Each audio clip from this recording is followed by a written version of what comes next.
कहाँ है भाई बाकी सब आज?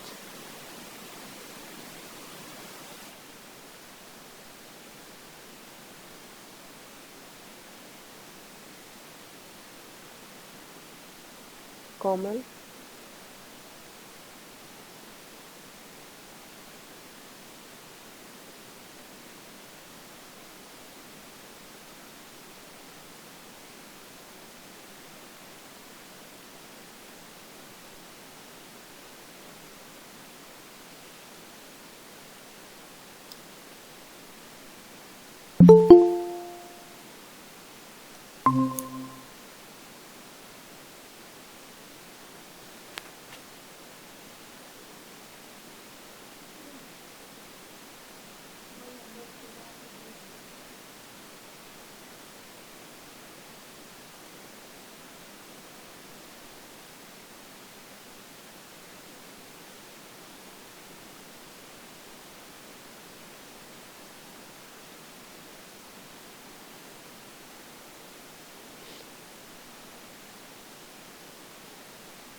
Good morning. स्टार्ट करते हैं बेटा। सेकेंड यूनिट स्टार्ट करनी है आज हमें।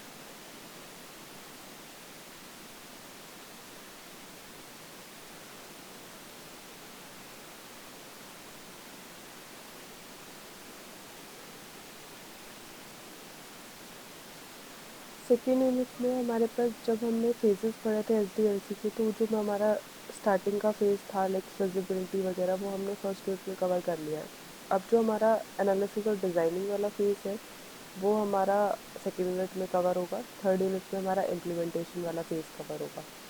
तो डिज़ाइनिंग एंड एनालिसिस की बात करें तो इसके अंदर कुछ design, DFD, form design, screen design, ये सारी चीज़ें हैं। ये एनालिसिस भी होगा इस यूनिट के साथ, क्योंकि आपको डिज़ाइनिंग करनी है तो उससे पहले आप एनालाइज भी करोगे चीज़ों को और उसके बेसिस पे आप डिज़ाइनिंग करोगे।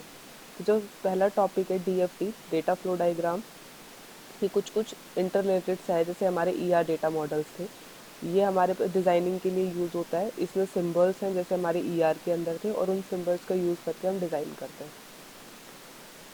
स्टार्ट करते हैं। डेटा फ्लो डायग्राम, तो जैसे जो भी टॉपिक होता है स्टार्टिंग कुछ इंट्रोडक्टरी पार्ट ही होती है। तो इसमें जो पार्ट है, जैसे मैंने बोला कि सेकेंड यूनिट हमारी एनालिसिस एंड डिज़ाइनिंग पे है, तो जो भी एनालिसिस एंड डिज़ाइनिंग है उसके अंदर ऑलमोस्ट सारी एक्टिविटीज़ हो जाती हैं, क्योंकि आपको जो भी रिक्वायरमेंट आपने फर्स्ट फेज से ली है उन रिक्वायरमेंट को आपको इम्प्लीमेंटेशन फेज में कन्वर्ट करना है। और इम्प्लीमेंटेशन फेज में कन्वर्ट करने के लिए आपको उनके साथ जो भी चीज़ें डिज़ाइनिंग करनी है, जो भी एनालिसिस करना है, तो वो सारी आपको करनी पड़ेगी, तभी आप इम्प्लीमेंटेशन पे काम करोगे। अगर आपका डिज़ाइनिंग या आपका आर्किटेक्चर अच्छा नहीं होगा तो उस टाइम पे आपकी इम्प्लीमेंटेशन भी सही तरीके से नहीं हो पाएगी। रिक्वायरमेंट्स के पास आपके पास रिक्वायरमेंट में सारे रिक्वायरमेंट्स होती हैं, फंक्शनल और नॉन फंक्शनल। जो भी सॉफ्टवेयर की रिक्वायरमेंट होती है, चाहे वो फंक्शनल एक्सपेक्टेशन हो चाहे वो नॉन फंक्शनल एक्सपेक्टेशन हो, सारी रिक्वायरमेंट्स आप एसआरएस डॉक्यूमेंट में स्पेसिफाई कर दोगे, जैसे मैं ऑलरेडी बता चुकी हूँ। उसके बाद इन रिक्वायरमेंट जो भी रिक्वायरमेंट्स होंगी ये सारी ह्यूमन रीडेबल फॉर्म में होंगी। मतलब जो भी डॉक्यूमेंट्स आप बनाओगे वो आपके लिए, यूज़र के लिए और डेवलपर के लिए सही होना चाहिए। कंप्यूटर्स को उससे कोई लेना देना नहीं है।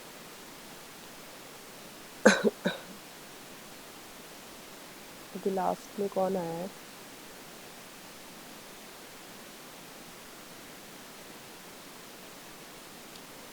ठीक है, जो भी रिक्वायरमेंट होगी उससे, जैसे मैंने बोला कि सिर्फ यूज़र को या डेवलपर को, जो भी टीम है, वो उस चीज़ को, डॉक्यूमेंट को रीड आउट कर सके। कंप्यूटर को उससे कुछ नहीं करना है। एनालिसिस एंड डिज़ाइनिंग हमारी इंटरमीडिएट स्टेज है। आपको पता है, आपकी सारी स्टेजेस, आपको एसडीएलसी की स्टेजेस पता है, तो ये इंटरमीडिएट स्टेज है जो ह्यूमन रीडेबल रिक्वायरमेंट, जो भी आपको डॉक्यूमेंट्स आपने बनाया है उसको कोड में कन्वर्ट करने के लिए, मतलब इम्प्लीमेंटेशन करने के लिए हेल्पफुल है, क्योंकि आप इस फेज पे डिज़ाइनिंग और एनालिसिस करोगे। उसके बाद जब आप पूरा डेटा कलेक्ट कर लोगे, फिर आप उसको एक रिपोर्ट बनाओगे, जो रिपोर्ट जो है फाइनल रिव्यू और अप्रूवल के लिए मैनेजमेंट के पास जाती है। अब इस टाइम पे कुछ टूल्स हम लोग यूज़ करते हैं एनालिसिस के लिए, डिज़ाइनिंग के लिए। तो हमारे पास जो टूल्स होते हैं वो होता है input output analysis, decision tables, structure chart. Sorry, ये तीनों ही टॉपिक हमारे पास है। स्ट्रक्चर चार्ट भी है, डिसीजन टेबल भी हमारा नेक्स्ट यूनिट में है, और इनपुट आउटपुट एनालिसिस या इनपुट आउटपुट डिज़ाइनिंग पे है। ठीक है, अब डिज़ाइनिंग की बात नहीं कर रहे, अभी सिर्फ एनालिसिस की बात कर रहे हैं। तो जब स्ट्रक्चर एनालिसिस की बात होती है या सॉफ्टवेयर एनालिसिस की बात होती है, तो input output analysis, decision table और स्ट्रक्चर चार्ट, इन तीनों के थ्रू आप एनालाइज कर सकते हो। इनपुट आउटपुट एनालिसिस के अंदर आता है हमारा फ्लो चार्ट और डीएफडी।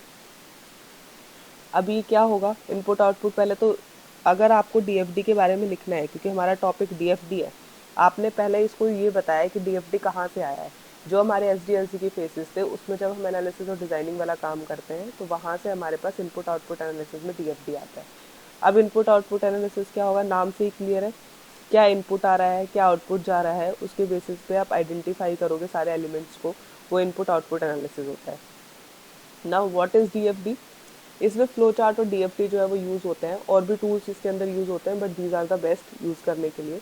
डीएफडी हमारे पास एक ग्राफिकल रिप्रेजेंटेशन है कि डेटा फ्लो डायग्राम, पहले तो नाम से ही क्लियर है, डेटा फ्लो, कहाँ हमारा डेटा जो है वो फ्लो कर रहा है, उसको एक ग्राफिकल रिप्रेजेंटेशन से आप शो करोगे। ये वो चीज़ें देखता है, पूरा एक्सप्लेन करेगा कि डेटा कहाँ से आ रहा है, इनकमिंग डेटा है क्या, मतलब क्या है इनकमिंग डेटा, आउटगोइंग डेटा क्या है, स्टोर्ड डेटा क्या है। पर ये आपको ये मेंशन नहीं करेगा कि how the data flows through the system, एक जगह से डेटा वहाँ पे दूसरी जगह पे जा कैसे रहा है, उसके पीछे टेक्निकल चीज़ें क्या हैं वो आपको शो नहीं करेगा। आपको ये ज़रूर दिख जाएगा कि यहाँ से डेटा, एक पर्टिकुलर जगह से डेटा एक दूसरी पर्टिकुलर जगह, सोर्स से लेके डेस्टिनेशन तक डेटा जा रहा है, लेकिन how the data flow through the system ये डीएफडी आपको नहीं बताता। This is the only difference between DFD and the flow chart. Flow chart नाम से क्लियर है, ये आपको फ्लो बताता है, फ्लो ऑफ कंट्रोल, कहाँ से कहाँ डेटा जा रहा है, क्या फ्लो है उसका, वो सारी चीज़ें बताता है। जबकि डीएफडी जो है वो आपको फ्लो ऑफ डेटा बताएगा।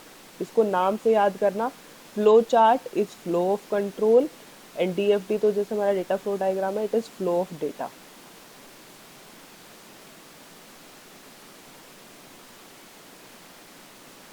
टाइप्स बात करें अगर आज हम, मतलब डीएफडी के जो टाइप्स होते हैं वो हमारे पास दो तरीके के होते हैं, लॉजिकल और फिजिकल। लॉजिकल मतलब एक कॉन्सेप्ट की तरह जिसके पीछे लॉजिकल चीज़ें हो। फिजिकल एक्चुअली वो कैसे इम्प्लीमेंट हो रहा है। तो लॉजिकल वो आपको बताएगा फ्लो ऑफ डेटा, कहाँ जैसे इनकमिंग आउटगोइंग सारे किस तरीके का डेटा है, कैसा डेटा जो है वो मूव कर रहा है, सारी चीज़ें मतलब एक फ्लो की तरह, लॉजिकल फ्लो की तरह कि मतलब इसके पीछे क्या लॉजिक है। फिजिकल आपको बताएगा कि एक्चुअली वो इम्प्लीमेंट कैसे होगा सिस्टम में।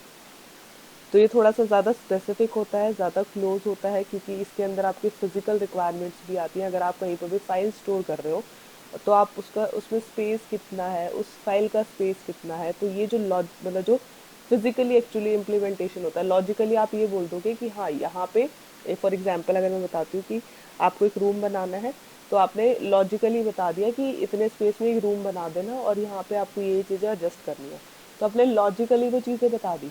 लेकिन फिजिकली जब आप एक्चुअली उसको इम्प्लीमेंट करोगे, जब आप काम करना शुरू करोगे, that is physical DFD. DFD के कंपोनेंट्स की बात करें, जैसे हमारे पास ईआर डायग्राम के अंदर था, इसमें भी एक एंटिटी होती है जिसको हम रेक्टेंगल से ही रिप्रेजेंट करते हैं। ये हमें बताएगा सोर्स और डेस्टिनेशन, कहाँ से इन्फॉर्मेशन कहाँ भेजनी है। लाइक अगर स्टूडेंट को कोई इन्फॉर्मेशन अपने टीचर को देनी है तो स्टूडेंट भी एक एंटिटी है, टीचर भी एक एंटिटी है। तो सोर्स और डेस्टिनेशन जहाँ से जहाँ इन्फॉर्मेशन फ्लो करनी है वो हमारी एंटिटीज़ होंगी। इनको हम रेक्टेंगल से रिप्रेजेंट करेंगे, इनके अंदर हम इनका नाम लिख सकते हैं। नेक्स्ट आता है हमारे पास प्रोसेस। प्रोसेस हमारा सर्कल से रिप्रेजेंट होता है, इसमें आप करोगे एक्टिविटीज़ और एक्शंस, जो भी ऑपरेशंस आपको किसी भी एंटिटी पे परफॉर्म करने हैं वो आप इसके थ्रू रिप्रेजेंट करोगे। डेटा स्टोरेज, दो तरीके के डेटा स्टोरेज होते हैं, मतलब आप शो कर सकते हो डेटा स्टोरेज को। एक तो इस तरीके से कि आपकी एक साइड ओपन है रेक्टेंगल की, दूसरा आपकी दोनों साइड ओपन है रेक्टेंगल की, आप सिर्फ दो लाइनें खींचो और डेटा स्टोर। ठीक है, it can be either represented as a rectangle with absence of both sides. ठीक है, बोथ स्मॉलर साइड्स को भी, या फिर आप एक ओपन साइडेड रेक्टेंगल भी बना सकते हो, आपकी मर्जी है। देन आपका डेटा फ्लो। डेटा फ्लो आपके मोमेंट ऑफ डेटा बताएगा, जिस डायरेक्शन में एरो का हेड होगा उस डायरेक्शन में आपका डेटा जो है मूव करेगा। मेनली आपको सोर्स से डेस्टिनेशन ही डेटा जाता है, तो आपका जो हेड होता है एरो का वो डेस्टिनेशन की टूवर्ड्स होता है। जो मोस्ट इम्पॉर्टेंट टॉपिक है, लेवल्स ऑफ डीएफटी। इस पे क्वेश्चन आते हैं, इस पे क्वेश्चंस जो है वो आपके डायग्राम बनाने के लिए भी आ सकते हैं। इसमें तीन तरीके के लेवल होते हैं। पहला होता है लेवल 0, दूसरा होता है लेवल 1, तीसरा होता है लेवल 2। लेवल 2 सबसे ज़्यादा कॉम्प्लेक्स होता है, लेवल 2 का डायग्राम बनाना बहुत मुश्किल होता है, इसलिए पेपर में कभी आता नहीं है। फिर भी अगर आ भी जाता है तो आप उसको इजीली बना सकते हो, अगर मतलब वैसे कॉम्प्लेक्स है बट बनाना, मैं अभी आपको बताऊंगी क्यों कॉम्प्लेक्स है। अगर आपने समझ लिया, आपको लेवल 0 लेवल 1 समझ आ गया, तो आप लेवल 2 भी बना सकते हो। अब स्टार्ट करते हैं लेवल 0 से। लेवल 0 होता है हाईएस्ट एब्स्ट्रैक्शन लेवल। कई बार डायरेक्ट क्वेश्चन ना आके क्वेश्चन इस तरीके से भी आ जाता है कि हाईएस्ट एब्स्ट्रैक्शन लेवल क्या है, या फिर कॉन्टेक्स्ट लेवल डीएफडी क्या है। हाईएस्ट एब्स्ट्रैक्शन लेवल का मतलब होता है, एब्स्ट्रैक्शन का मतलब होता है हिडन। इसमें बहुत सारी चीज़ें आपको हिडन मिलेंगी, इसलिए इसको लेवल 0 डीएफडी बोला जाता है। इसमें ज़्यादा से ज़्यादा इन्फॉर्मेशन को हाइड करा जाता है, जो इन्फॉर्मेशन है बस सिर्फ वही दिखाई जाती है। अगर एक सिस्टम है उसको एक डायग्राम के थ्रू, दूसरे सिस्टम को एक डायग्राम के थ्रू, बस काम खत्म। उसके अंदर क्या प्रोसेस हो रहा है ये नहीं दिखाया जाता लेवल 0 में, इसलिए इसको हाईएस्ट एब्स्ट्रैक्शन लेवल डीएफडी या कॉन्टेक्स्ट लेवल डीएफडी भी बोला जाता है। जैसे एक कस्टमर है, कस्टमर ने कुछ भी शॉपिंग करी तो उसने कुछ भी, ये एक ऑनलाइन शॉपिंग सिस्टम है, उसने कुछ भी ऑर्डर करा और उसको डिलीवरी मिल गई। इसके बीच में क्या प्रोसेस हुआ है वो बिल्कुल भी डिफाइन नहीं करा है, तो इसलिए इसमें मैक्सिमम चीज़ें हिडन होती है, इसलिए लेवल 0 हाईएस्ट एब्स्ट्रैक्शन लेवल है। नेक्स्ट है हमारे पास लेवल 1। जब आप लेवल 0 को फर्दर और स्पेसिफिक इंफॉर्मेशन में ब्रोक डाउन कर देते हो तो वो आपका लेवल 1 डीएफटी हो जाता है। जैसे मैंने अभी बताया लेवल 2 बहुत कॉम्प्लेक्स होता है, वो इसलिए ही कॉम्प्लेक्स होता है क्योंकि उसमें हर एक मॉड्यूल को, हर एक पार्ट को बहुत ज़्यादा डिटेल में ब्रोकन करके, बहुत ज़्यादा डिटेल में स्पेसिफिक करके शो करा जाता है। अब लेवल 1 में आपको सिर्फ बेसिक प्रोसेस शो करने हैं, आपको पूरा डायग्राम शो नहीं करना। जैसे इसमें था, उसमें तो क्या था लेवल 0 में, कस्टमर था, कस्टमर के साथ आपकी ऑनलाइन शॉपिंग सिस्टम थी, ऑर्डर करा, डिलीवरी आ गई, बस। इसमें क्या है, कस्टमर ने ऑर्डर करा, ऑर्डर के बाद वो सेल्स डिपार्टमेंट में गया, ठीक है, सेल्स से वहाँ से उसकी प्रोसेसिंग, प्रोसेस प्रोसेस के लिए हमने सर्कल लिखा हुआ है, तो ऑर्डर की प्रोसेसिंग स्टार्ट हो गई। ठीक है, ये डायग्राम सबका अलग अलग हो सकता है, अगर क्वेश्चन में मेंशन नहीं है, क्वेश्चन में सिर्फ ये मेंशन है कि आपको एक ऑनलाइन शॉपिंग सिस्टम के लिए लेवल 1 डीएफडी बनाना है, तो आप अपने हिसाब से कुछ भी बना सकते हो, ऐसा ज़रूरी नहीं है कि सबका डायग्राम सेम होना चाहिए, बस आपका कॉन्सेप्ट क्लियर होना चाहिए। यहाँ से ऑर्डर प्रोसेसिंग स्टार्ट हुई, ऑर्डर प्रोसेसिंग के बाद उसने अपने स्टोर में चेक करा, ठीक है, सपोज लाइक मैंने कोई अभी जैकेट ऑर्डर करी है, ठीक है, मैं कस्टमर हूँ, मैंने ऑर्डर करा, वो ऑर्डर गया, ऑर्डर की प्रोसेसिंग स्टार्ट हो गई, ऑर्डर की प्रोसेसिंग स्टार्ट हो गई, उसने अपने स्टोर में देखा कि हमारे पास वो जैकेट अवेलेबल है जो यूज़र मेरे से मांग रहा है। अगर मेरे पास वो जैकेट अवेलेबल नहीं होगी तो मैं यूज़र को नहीं दूंगी, मैं उस टाइम पे ऑर्डर रिजेक्ट कर दूंगी। बट अगर मेरे पास वो आइटम अवेलेबल है तो उस आइटम को मैं इशू कर दूंगी। उसके बाद मैं कस्टमर के डेटा को भी वेरीफाई करूंगी। तो यहाँ पे कस्टमर डेटा इसने डेटा स्टोरेज के लिए बना रखा है, यहाँ पे कस्टमर की सारी इन्फॉर्मेशन स्टोर होगी, उसकी ईमेल आईडी, उसका फ़ोन नंबर। तो वहाँ से वो वेरीफाई करेगा कि जिस भी बंदे ने ऑर्डर करा है वो ऑर्डर जेन्युइन है कि नहीं है। अगर वो जेन्युइन है, वेरीफाइड हो गया, देन ओके। तीसरी इन्फॉर्मेशन वो जाएगा अकाउंट्स डिपार्टमेंट के पास। अकाउंट्स डिपार्टमेंट से वो चेक करेगा उसकी फाइनेंशियल वेरिफिकेशन। कई बार लोग ऑनलाइन पेमेंट करते हैं, तो वहाँ पे जाके वो बैंक से चेक करेगा कि इसने पेमेंट सही करी है कि नहीं करी है। तो वहाँ से भी जब सारी चीज़ें डन हो जाएंगी, उसके बाद ऑर्डर एक्सेप्ट हो जाएगा, उसके बाद कस्टमर के पास डिलीवरी जाएगी। तो ये जो बेसिक प्रोसेस है वो इसने लेवल 1 के अंदर शो कर दिया है। अब लेवल 2 की बात करें तो उसके अंदर इसको डिटेल्ड डीएफटी भी बोला जाता है। उसके अंदर मैक्सिमम से मैक्सिमम चीज़ें जो है वो डिटेल्ड में शो करी जाती है। तो यहाँ पे अकाउंट्स को भी आप फर्दर डिटेल में शो करोगे, स्टोर्स को भी फर्दर डिटेल में शो करोगे, कस्टमर डेटा को भी, क्या क्या इन्फॉर्मेशन कस्टमर की इसके अंदर स्टोर कर रखी है, कैसे आपने उसको वेरीफाई करा। तो मतलब जितना डिटेल्ड, हर एक मॉड्यूल को जितना डिटेल्ड तरीके से आप शो कर सकते हो वो करोगे। उसमें आपके बहुत सारे पेजेस भी भर जाते हैं, तो इसलिए लेवल 2 डीएफटी जो है वो बनाना बहुत कॉम्प्लेक्स होता है। पेपर में भी नहीं पूछा जाता, पेपर में क्वेश्चन आया था लास्ट लास्ट टाइम शायद आया होगा, उसमें आपसे सिर्फ ये पूछा हुआ था कि ऑनलाइन शॉपिंग सिस्टम के लिए आपको लेवल 1 डीएफटी बनाना है। तो level 1 DFT online shopping system के लिए आप बना सकते हो। ठीक है, लेवल 2 जैसे मैंने बताया कि उसके अंदर जितना भी data inside the module flow करता है लेवल 1 में, उसको पूरा डिटेल्ड में शो करना होता है, मोर स्पेसिफिक, बहुत ज़्यादा अच्छे से हर एक इन्फॉर्मेशन को आपको शो करना होता है लेवल 2 के अंदर। एडवांटेजेस की बात करें तो इसमें सिस्टम की बाउंड्रीज क्लियर हो जाती हैं, कौन सा प्रोसेस कहाँ से कहाँ तक कैसे काम कर रहा है, यूज़र्स को समझ में आता है, यूज़र्स जो है वो इजीली कम्युनिकेट कर सकता है। जैसे डायग्राम्स को आप बहुत इजीली रिकॉग्नाइज कर सकते हो, तो ऐसे सेम इसके अंदर है कि आप आराम से देख सकते हो कौन सी इन्फॉर्मेशन कहाँ जा रही है। चाहे आपको टेक्निकल नॉलेज है, चाहे आपको टेक्निकल नॉलेज नहीं है, आप इस डायग्राम को देख के इजीली बता सकते हो कि इस डायग्राम का मतलब क्या है। तो इजी है, ठीक है, डिटेल्ड रिप्रेजेंटेशन हो जाती है। अभी जैसे मैंने बताया इजी है अंडरस्टैंड करना, ठीक है, जो भी लॉजिक है उसके पीछे आप उसको समझ सकते हो। डिसएडवांटेजेस की बात करें अगर हम, तो थोड़ा सा कंफ्यूजिंग है, कई बार चीज़ें समझ नहीं आती कि कहाँ से, ये तो बहुत छोटा सा डायग्राम था इसलिए आपने इजीली कर लिया है, लेकिन कई बार बहुत बड़े बड़े डायग्राम्स आते हैं जिनको समझना बहुत मुश्किल हो जाता है। जो इसका बिगेस्ट ड्रॉबैक है, इसको बनाने के लिए बहुत टाइम लगता है और मैनेजमेंट हमें इतना टाइम नहीं देती इसको कंप्लीट करने के लिए। अगर हम एक डीएफडी को बनाने के लिए ही 10-15 दिन लगा देंगे तो फिर हमारा प्रोजेक्ट कब स्टार्ट होएगा। उसके बाद जो नेक्स्ट डिसएडवांटेज है, वो फिज़िकल चीज़ें इसके अंदर कंसीडर नहीं करी जाती। फिज़िकल चीज़ों की जैसे मैं बात करूँ कि अभी हमने कंसीडर कर लिया कि मैंने कुछ ऑर्डर करा है और उसकी डिलीवरी जो है वो मान लो कि 2 दिन बाद आ जाएगी, तो वो फिज़िकल चीज़ें नहीं देखता। कुछ भी बाहर कोई भी प्रॉब्लम हो सकती है, कोई अर्थक्वेक आ सकता है, कोई और मतलब अगर नेचर से रिलेटेड नहीं है तो कुछ कंपनी में भी कुछ ऐसी प्रॉब्लम्स आ सकती है। तो उन सब चीज़ों को ये कंसीडर नहीं करता है। ये सिर्फ अपने अकॉर्डिंग जो हमने, वैसे तो हम अजम्पशंस उस अकॉर्डिंग ही लगाते हैं कि एक्स्ट्रा दिन ही लेके चलते हैं। अगर 2 दिन में डिलीवरी आप कर सकते हो तो आप सामने वाले को 3 दिन बताओगे, बट फिर भी ये फिजिकल चीज़ों को कंसीडर नहीं करता है। तो ये हमारे पास डीएफडी था। इसमें आपको क्या क्या करना है, स्टार्टिंग में थोड़ा सा सिस्टम एनालिसिस और डिज़ाइन का इंट्रोडक्शन है, और ये आप पूरी यूनिट में कहीं पे भी लिख सकते हो। जो भी काम करो, मतलब सेकंड यूनिट में जो भी आप एक्सप्लेन करोगे, क्योंकि ये पूरा एनालिसिस एंड डिज़ाइनिंग का ही इंट्रोडक्टरी पार्ट है। एनालिसिस के लिए हमारे पास 3 चीज़ें हैं, input output analysis, decision table और structure chart. Input output analysis के अंदर है हमारे पास डीएफडी और फ्लो चार्ट। फिर इनपुट आउटपुट एनालिसिस और में इनपुट कहाँ से आया, आउटपुट कहाँ से आया, उसको एनालाइज करना है इनपुट आउटपुट एनालिसिस। इसमें हमारे पास डीएफडी, डेटा फ्लो डायग्राम है और फ्लो चार्ट है। फ्लो चार्ट बताता है flow of control, data flow diagram बताएगा फ्लो ऑफ डेटा। इसमें कैसे डेटा फ्लो होगा वो नहीं बताएगा, क्योंकि वो काम फ्लो चार्ट का है। सिर्फ यही डिफरेंस है दोनों के बीच में।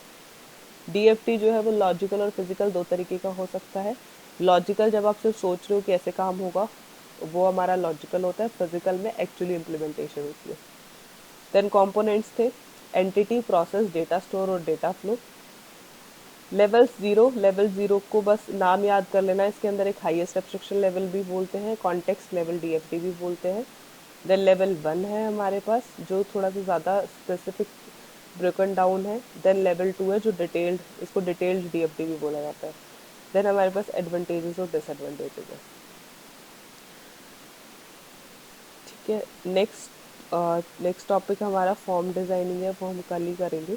ठीक है, एक चीज़ और, इनपुट आउटपुट डिज़ाइनिंग जो ये टॉपिक है हमारा, इसमें इसके अंडर हमारा form design, screen design, report design, ये सारी चीज़ें इसके अंडर आ जाएंगी। तो ये टॉपिक हमें अलग से करने की ज़रूरत नहीं है, कल बताऊंगी कैसे। ठीक है, आज डीएफटी डन है। डीएफटी में कोई डाउट हो तो मुझे बताओ।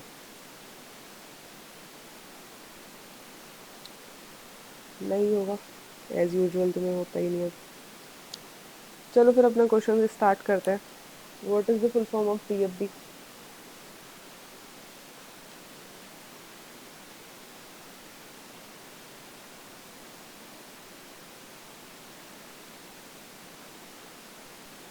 गुड मोहन। बाकी सब कहाँ हैं, आज सो रहे हो क्या?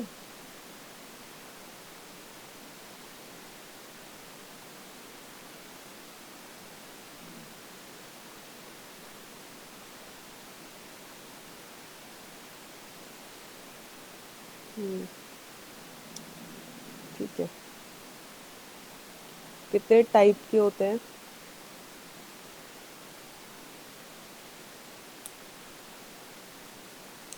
कितने टाइप के होते हैं? Good.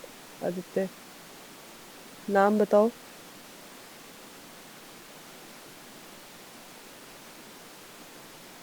Mohan. Mohan input output नहीं बेटा, डीएफडी के टाइप पूछे हैं मैंने। इनपुट आउटपुट एनालिसिस के अंदर डीएफडी और फ्लो चार्ट आता है, मैं डीएफडी के टाइप पूछ रही हूँ। गुड आदित्य। लॉजिकल और फिजिकल,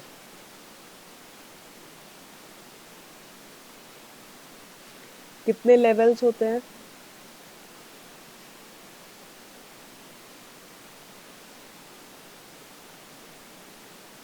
कितने लेवल्स होते हैं?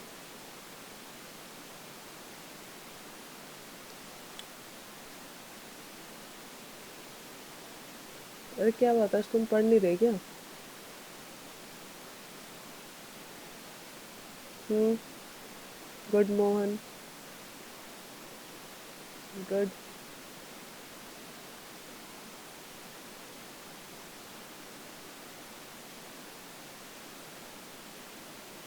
ठीक है, फिर लेवल 0, लेवल 1, लेवल 2। सबसे ज़्यादा हिडन चीज़ें कौन से लेवल में होती है? शॉर्ट में लिख देना, 0, 1, 2 में जो भी है। सबसे ज़्यादा हिडन चीज़ें किस में होती है?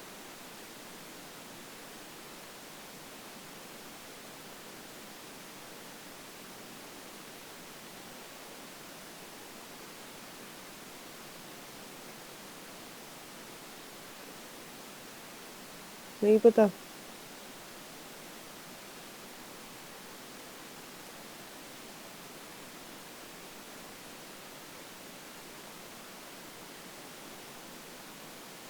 लेवल 0 में सबसे ज़्यादा हिडन चीज़ें होती हैं, डायग्राम बताया था अभी, उसको देख के दिमाग लगा लो। डिटेल्ड इंफॉर्मेशन नहीं होती, बस कस्टमर ने कुछ ऑर्डर करा, उसको डिलीवरी हो गई है, that is level 0। Context level भी बोला जाता है, हाईएस्ट एब्स्ट्रैक्शन लेवल भी बोला जाता है। रिप्रेजेंटेशंस पता है एंटिटी को किससे रिप्रेजेंट करते हैं, कौन सा सिंबल है?